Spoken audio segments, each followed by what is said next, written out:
अशा मासाहेब, जिजाऊ साहेब, मी मासाहेबांच्या चरणावर नतमस्तक अभिवादन करतो। श्रोतेजन, चिंतन करण्यापूर्वी घेऊयात, जेणेकरून ह्या मातेला आपण एक प्रकारे आदरांजली अर्पण करण्याचं काम करूया। सर्वांना विनंती आहे, सर्वांनी आपापल्या घरी हात जोडून जागेवर राहिलात तरी चालेल। आपण थोडक्यामध्ये जिजाऊ वंदना घेऊया। जिजा माऊली गे तुला वंदना ही, तुझ्या प्रेरणेने दिशा मुक्तदाही। जिजा माऊली गे तुला वंदना ही, भयातून मुक्ती मिळाली जनाला, कुणाचीच नाही। जिजा माऊली तुला वंदना ही, गुलामी नसे दुःख कोणा, नसे मिळून कोणा, फुलाना मुलाना नसे दैन्य काही। जिजा माऊली गे तुला वंदना ही, जशी पार्वती ती प्रिया शंकरास, तशी प्रेरिका गे शहाजीस तोही। जिजा माऊली गे तुला वंदना ही, जसा संविभागी बळी पूर्वकारी शिवाजी जनांच्या, तसे चित्त देही। जिजा माऊली गे तुला वंदना ही, तुझ्या संस्कृतीने तुझ्या जागृतीने प्रकाशात नाती मने ही प्रवाही।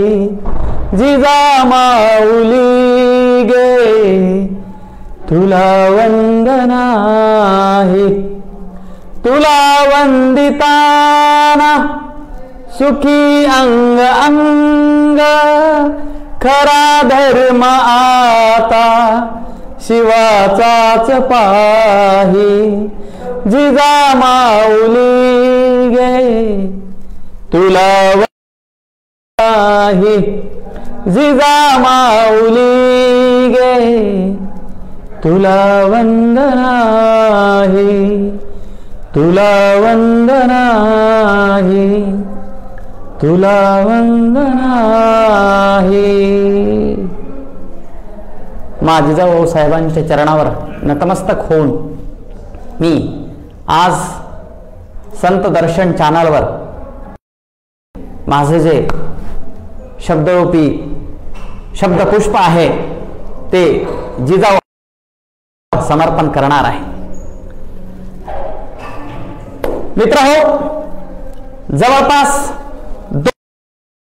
जग हे एका विषाणूने सर्वत्र विचारांचा, नवीन विचारांची पेरणी करत असताना वेगवेगळे महापुरुष तुम्हा आम्हाला नित्य प्रेरणा देत असतात। त्या अनेक प्रेरणास्थाने या जगामध्ये होऊन गेली, होत आहेत आणि होत राहतील। परंतु हे असे एक प्रेरणा 16व्या शतकाच्या शेवटच्या दशकामध्ये जन्मलेला जिजाऊ आऊसाहेब विदर्भाच्या सिंदखेड राजा येथे तत्कालीन लखुजीराव जाधव ह्यांचा जन्म झाला ती आज तिथी आहे. मित्र हो, 16व्या शतकामध्ये 17व्या 18व्या 19व्या 20व्या आणि आता आपण 21व्या शतकामध्ये आहोत. म्हणजे जवळपास 500 वर्षापूर्वी आपला सर्वांना ह्या जिजामातेचे वडील आणि मा जिजाऊ तुम्हा आम्हा समोर घालून गेलेत याविषयी आज आपल्याला मित्र हो, एक महत्वाची गोष्ट मला इथं तुमच्या समोर प्रकट करायची आहे. ती म्हणजे अशी की ज्यावेळेस लखुजीराव जाधवांना जिजाऊ साहेबांसारखी कन्यारत्न प्राप्त झालं त्यावेळी हे हतबल झाले नाही. लखुजीराव जाधवांना आनंद झाला आणि त्यावेळेस स्वतः वर्णन केलेलं आहे. लखुजीराव जाधव इतिहासामध्ये एके ठिकाणी म्हणतात, मुलगी म्हणून जरी ही आली तरी माझी जिजाई ही उद्याची राज्यकर्ती, तिचं नव साम्राज्य उभा करेल अशी माझी मुलगी आहे आणि मी तिला तसंच घडवणार आहे. आणि मित्र हो,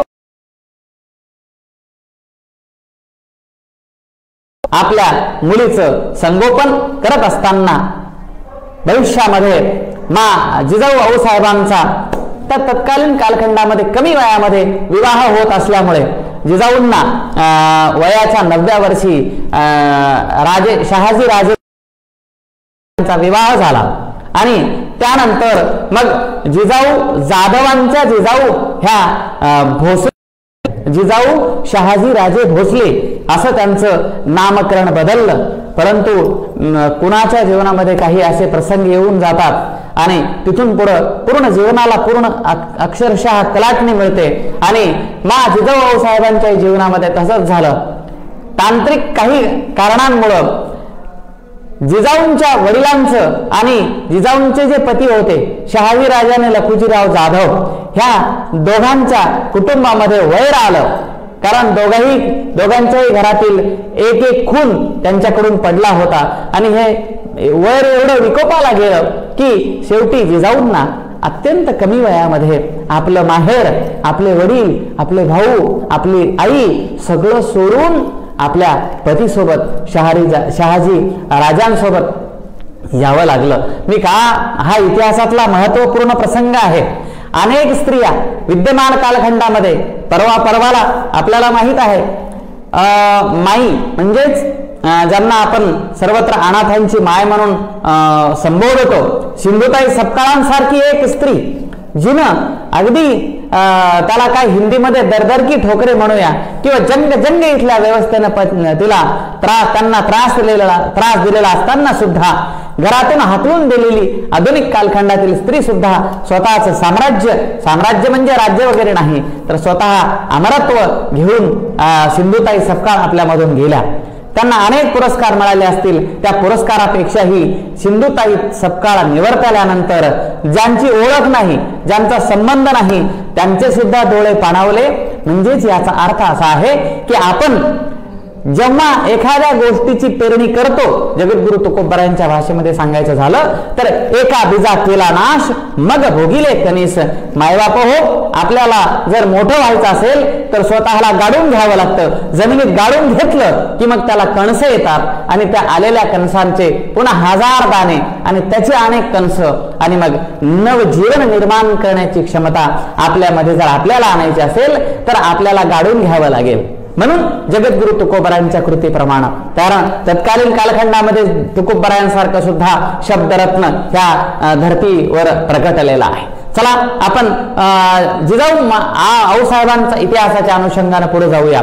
नंतर जिजाऊंचं माहेर सुटलं परंतु तत्कालीन कालखंडामध्ये जिजाऊ साहेबांना आता इतिहासामध्ये वेगवेगळे वाद आहेत. फार काही वादाच्या विषयात न जाता जिजाऊ साहेबांनी आपल्या दोन्ही मुलांचं व्यवस्थित संगोपन केलं. परंतु काही तांत्रिक कारणांमुळे शहाजी राजेंसोबत त्यांच्या थोरल्या पुत्राला म्हणजे संभाजी राजेंना पाठवावं लागलं आणि दुसरीकडे 19 फेब्रुवारी 16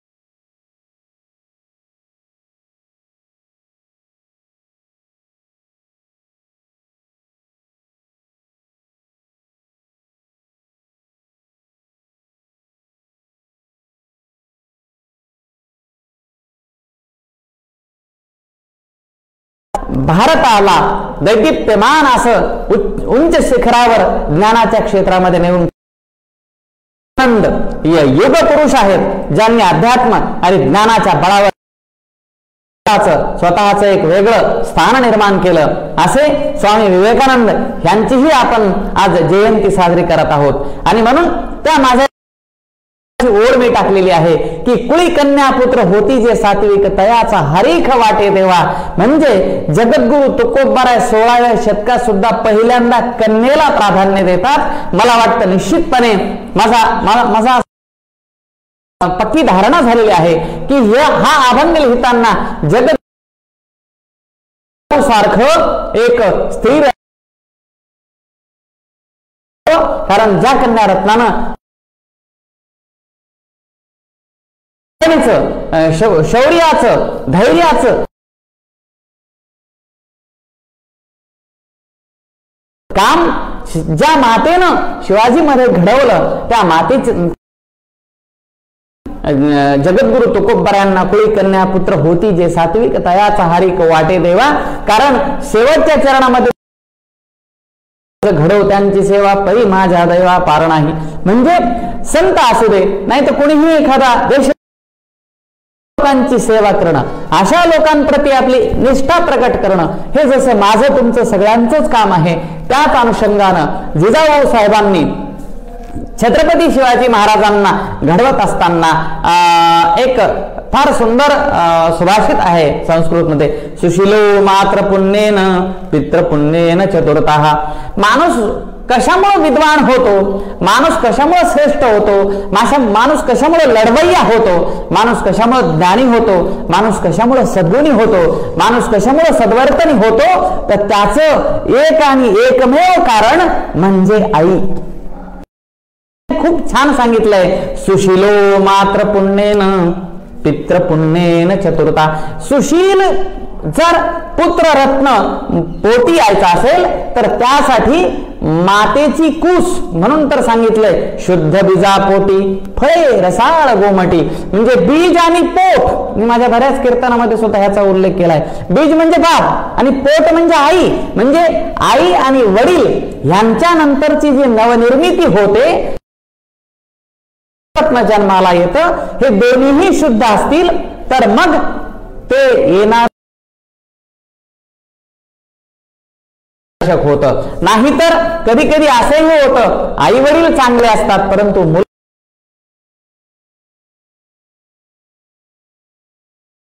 ठीक नाही. म्हणून कधी कधी मायबाप चांगले नसतात पण चांगली मुलं निपजतात.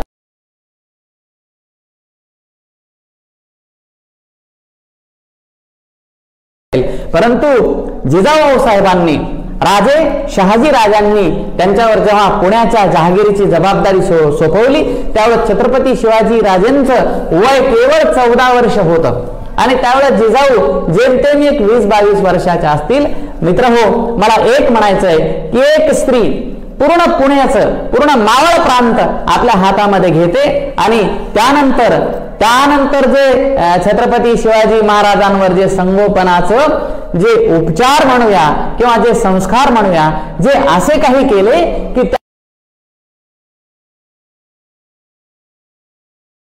चालवली. मला तर वाटतं 14-16 वर्षाचे जेव्हा छत्रपती शिवाजी महाराज झाले, मध्ये अनेक रामायण महाभारत असेल किंवा अनेक शूरवीरांच्या कथा पेरून रामायण महाभारत किंवा अनेक शूरवीरांच्या कथा पेरून छत्रपती शिवाजी महाराजांना उद्याचा नवा राजा बनण्याचा विचार पेरण्याचा केलं. मला वाटतं छत्रपती शिवराय जे आपल्या समोर आहेत त्याचं पूर्ण श्रेय फक्त आणि जिजाऊ आऊसाहेबांना जातं. त्याचं कारण असं आहे की 16व्या वर्षातील मुलगा आजही आपण बघतो आपल्या भोवताल. कधी कधी खंत वाटते की 16-18 वर्षाच्या मुलांना काहीच कळत नाही. अक्षरशः त्यांना 10 रुपये जाऊन जर बाजारातून भाजीपाला आण म्हटलं तर त्याला काहीच कळत नाही.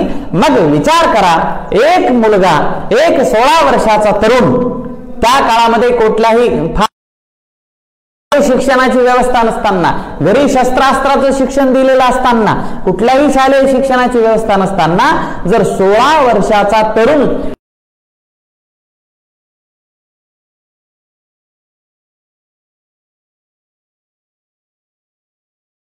नवस्वराज्य नवराज्य निर्माण करत असेल तर मला वाटतं ह्या प्रतिज्ञेमाग ह्या प्रार्थनेमाग निश्चितच एका आणि हत्तीचं बळ असल्याशिवाय कोणताही मुलगा हे एवढं करू शकत नाही. आणि म्हणून त्यानंतरचा दैदिप्यमान इतिहास आपल्या समोर आहे. छत्रपती शिवाजी महाराजांवर जिथे जिथे बाका प्रसंग ओढवले, जिथे जिथे छत्रपती शिवाजी महाराजांना कठीण प्रसंगांना तोंड द्यायची वेळ आली त्यावेळी निश्चितपणे एक माझा अंदाज आहे, माझ्या अंगावर काटे आलेत अक्षरशः. जेव्हा जेव्हा असा प्रसंग येत असेल त्यावेळेस फक्त मुलगा आणि आईच दोघं जण चर्चा करत असतील. आणि मित्र हो, तुम्हाला खात्रीनं सांगतो, ज्या मातेच्या धमण्यांमध्ये लखुजीराव जाधवांचं रक्त वाहत आहे, ज्या शूरवीर पुत्रांच्या धमण्यांमध्ये शहाजी राजांचं रक्त वाहत आहे, हे दोन वीर माता आणि वीर पुत्र जेव्हा दोघच मुलगा आणि आई एकत्र येऊन जेव्हा एखादी गोष्ट एखाद्या मोहिमेची आखणी करत असतील, निश्चितपणे मला वाटतं 10-5 एकदम जवळची माणसं आणि जिजाऊ आऊसाहेब यांचं मार्गदर्शन नक्कीच शिवाजी राजांना भेटलं असेल. परिणामी अनेक मोहिमा फत्ते केलेल्या आहेत. त्यामध्ये आग्र्यावरून सुटकेचा प्रसंग तर फार मोठा गुदरला होता. छत्रपती शिवाजी महाराजांना कैद करण्यात आलं होतं, त्यांच्यासोबत संभाजी राजे सुद्धा होते. आणि हा काय प्रसंग असेल एक विचार करा. आज कशाची गरज आहे? आज जगाला, देशाला आणि प्रत्येक घराला कशाची गरज आहे? आपण म्हणतो ना, प्रत्येक घरामध्ये जिजाऊ जन्मली पाहिजे, प्रत्येक घरामध्ये शिवरत्न जन्मलं पाहिजे, प्रत्येक घरामध्ये ज्ञानोबा तुकोबासारखे, विवेकानंदांसारखे पुत्ररत्न, झाशीची राणी लक्ष्मीबाई, महाराणी ताराराणी अशा प्रकारच्या, अहिल्याबाई होळकर अशा प्रकारची रत्न प्रत्येक घरात. त्यासाठी मात्र थोडस प्रत्येक मातेनं, मला क्षमा करा, प्रत्येक मातेनं, कारण मातेचं काम फार महत्वाचं आहे. कारण अगोदर पोट आणि नंतर बीज, म्हणून माता ही मुलाच्या संगोपनामध्ये अनन्यसाधारण काम करत असते. नव्हे मातेचं योगदान मुलाच्या संगोपनामध्ये सिंहाचा वाटा असतो. म्हणून प्रत्येक मातेनं जर आपल्या समोर जिजाऊ साहेबांसारखा आदर्श समोर ठेवला तर काय होईल माहिती आहे का? एक अंदाज बांधा मातांनो, माता भगिनींनो, अंदाज बांधा. जेव्हा छत्रपती शिवाजी महाराजांना आग्र्यावर अटक करण्यात आलं आणि कुणालाही वाटलं नव्हतं की छत्रपती शिवाजी महाराज आग्र्यावरून सुटतील, कुणालाच वाटलं नव्हतं. परंतु मित्र हो, त्यावेळेस जिजाऊ आऊसाहेबांवर काय प्रसंग ओढावला असेल. आणि त्यानंतर जे छत्रपती शिवाजी महाराजांच्या एकदम जे छत्रपती शिवाजी महाराजांना तिथून खानाच्या जबड्यातून सोडवण्याची जी युक्ती लढवली आणि त्यानंतरचा जो प्रसंग आहे, अगदी आपल्याला सगळा इतिहास माहित आहे. जेव्हा शिवाजी महाराज पेटाऱ्यातून पसार होतात आणि संभाजी राजांना सोबत न घेऊन येता एकटेच येतात आणि जेव्हा आल्यानंतर जिजाऊ एक आजी तिचं काळीज कळवळून आलं आणि त्या जिजाऊ आऊसाहेब शिवाजी राजांना म्हणू लागले, अरे शिवबा, माझा संभाजी आणला नाही का रे? अष्टसात्विक भाव दाटून आले. एका आजीच्या डोळ्यातून ढाळाढाळा पाणी गळायला लागलं. परंतु ते शिवाजी राजे होते. शिवाजी राजांच्या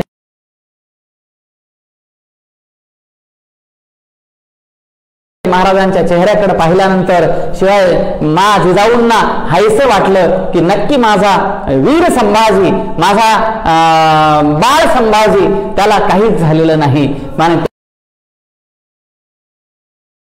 म्हणजे अगदी आपल्याला त्याचा विचार करावा लागेल. मित्र हो, मग शाहिस्ते खानाची बोटं कापण्याचा प्रसंग असेल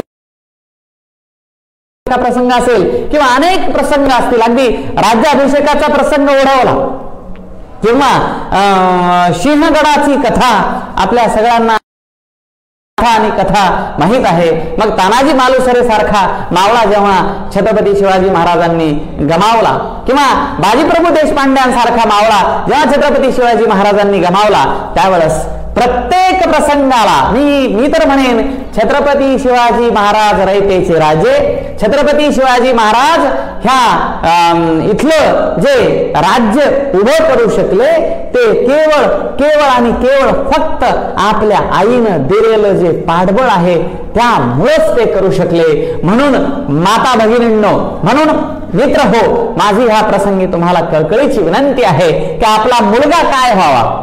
आता सध्या विद्यमान काळामध्ये जिजाऊ साहेब असतील किंवा ह्या सगळ्या विचारांची गरज आहे. स्वामी विवेकानंदांच्या विचारांची गरज आहे. का?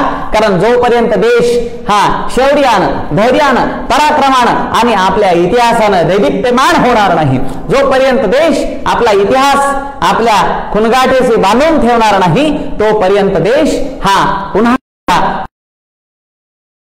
स्वातंत्र्याचा सुवर्ण 75वा जो प्लॅटिनम जुबली अमृत महोत्सव साजरा करत आहोत. मग आपल्याला अमृत महोत्सव आणि आपल्याला असे शतकानुशतक जर भारतीय स्वातंत्र्य अबाधित ठेवायचं असेल तर प्रत्येक मातेनं, प्रत्येक पुत्रानं आपल्या समोर जिजाऊ साहेबांसारखी स्त्री आदर्श म्हणून ठेवली पाहिजे. आपल्या समोर जिजाऊ साहेबांसारखी आई आदर्श ठेवली पाहिजे.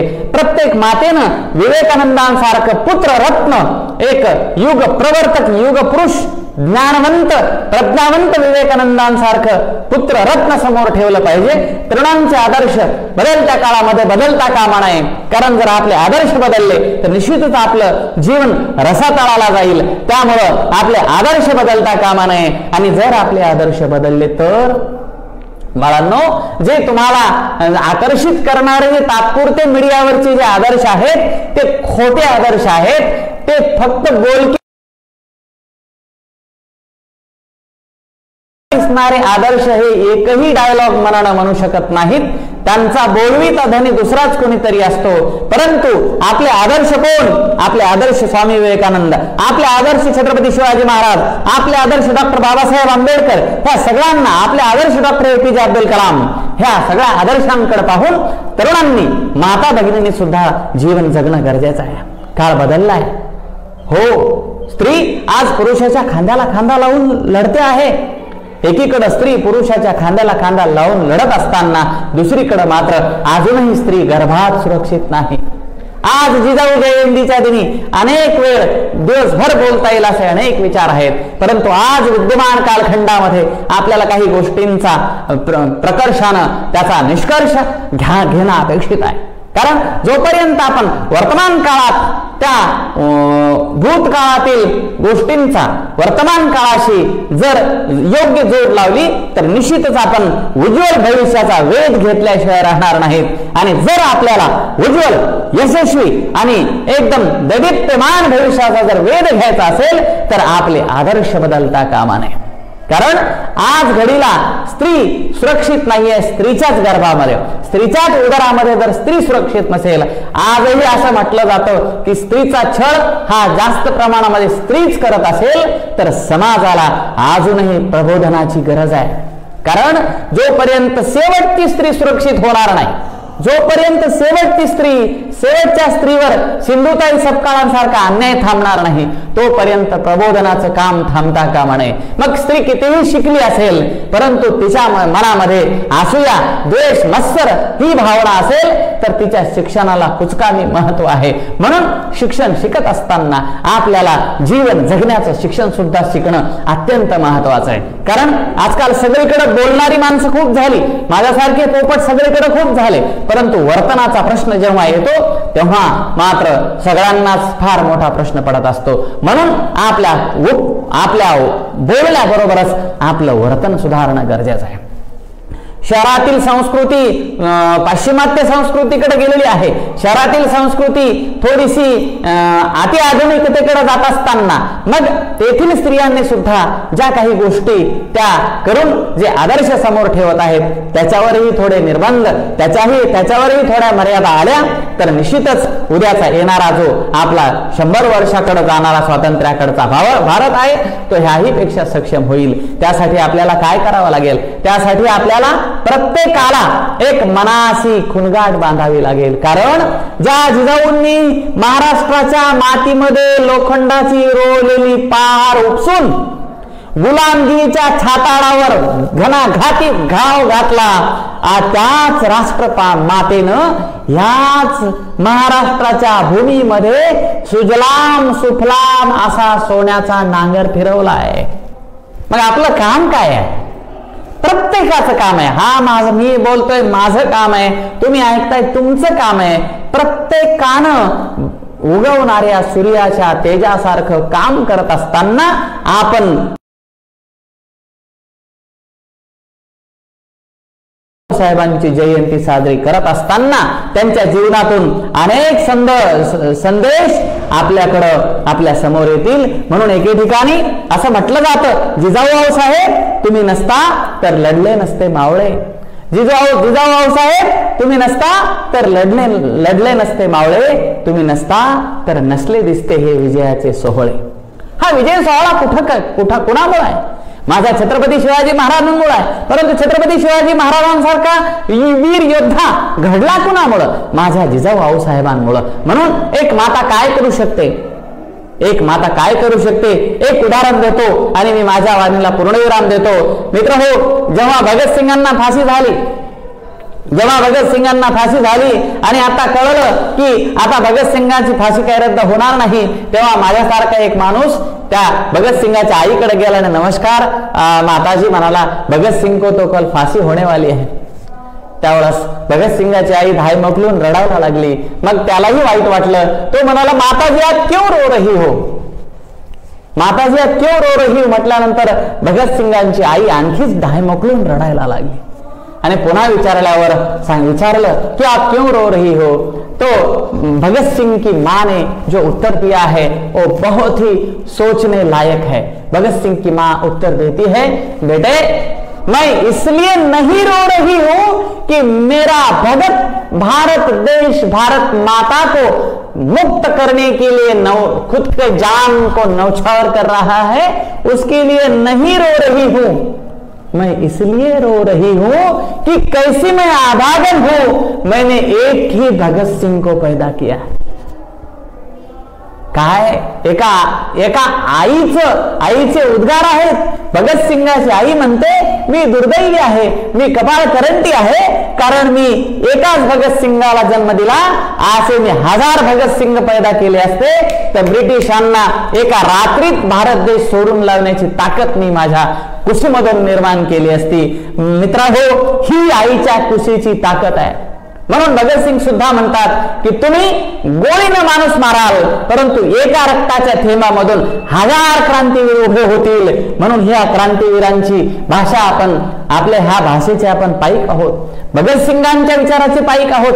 छत्रपती शिवाजी महाराजांच्या विचारांचे पाईक असताना आपल्याला उद्याचा सक्षम स्वावलंबी देश जर घडवायचा असेल तर तरुणांनी आणि मातांनी हातात हात घालून ज्याप्रमाणे छत्रपती शिवाजी महाराजांनी आणि जिजाऊ साहेबांनी या देशाचं भविष्य घडवण्यासाठी जसं दोघांनी एकत्र येऊन देशासाठी जसं आपल्या रयतेच्या राज्यासाठी बांधणी केली, तशी बांधणी तुम्हा आम्हाला करणं गरजेचं आहे. आणि जर तसं झालं तर निश्चितपणे उद्याचा येणारा हा जो देश आहे तो तरुणांच्या हातामध्ये बिनधास्तपणे देऊन सगळी आताची जी पिढी आहे ती अगदी आरामात डोळे मिटायला तयार होईल. तेव्हा भविष्यात ऐकणाऱ्या काही मुली आहेत, ऐकणाऱ्या माता भगिनी आहेत, त्यांना माझी विनंती आहे, आपण प्रत्येक प्रसंगामध्ये माता भगिनी गरोदर असताना आपण ह्या सगळ्या गोष्टीचे संस्कार स्वतःच्या मनावर बिंबवणं अपेक्षित आहे. म्हणून अगदी गरोदरपणापासून ते मुलगा हाताशी येईपर्यंत आईचं कर्तव्य थांबत नाही, मी तर म्हणेन मरेपर्यंत थांबत नाही. एक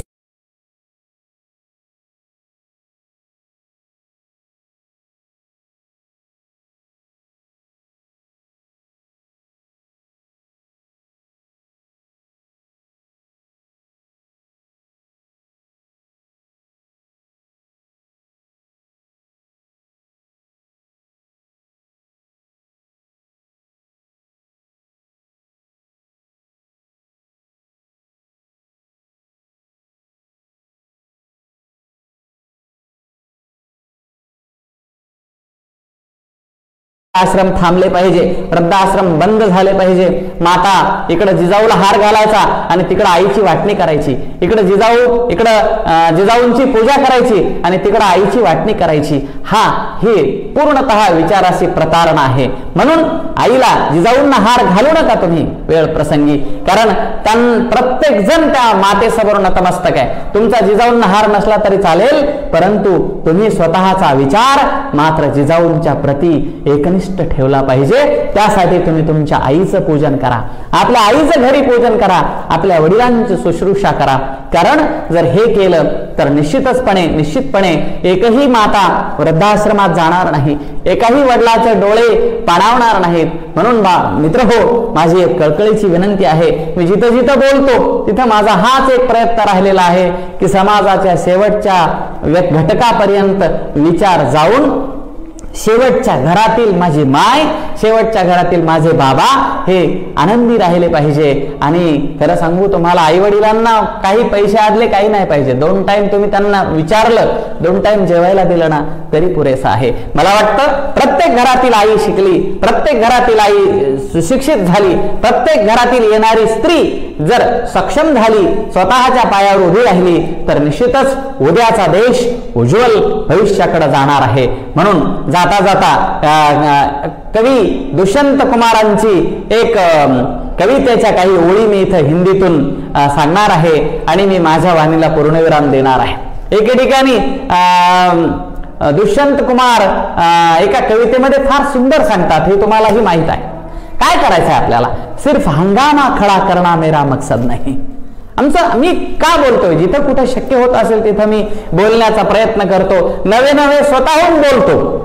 कुणाला वाईट वाटू दे, हरकत नाही, कारण चांगलं काम करायचं असेल तर स्वतःहून केलं पाहिजे. मला एके ठिकाणी एका जणाने विचारलं, तुम्हाला एवढा वेळ कसा मिळतो? मी त्याला म्हटलं, दुष्कर्म करणाऱ्यांना वेळ कसा मिळतो, मग मला सत्कर्म करायला वेळेची काय अडचण आहे. म्हणून मी व्यस्त असताना सुद्धा ह्या सगळ्या गोष्टीमध्ये आज जवळपास 6 ते 7 वर्तमानपत्रांमध्ये माझे लेख प्रकाशित झालेले आहेत. माझ्या युट्यूब चॅनलवर अनेक विचार व्यक्त मी केलेले आहेत आणि माझी धडपड एकच आहे की आपल्या विचारातून 0.01 जरी बदल झाला तरी माझ्या शब्दाचं फलित झालं असं मी म्हणेन.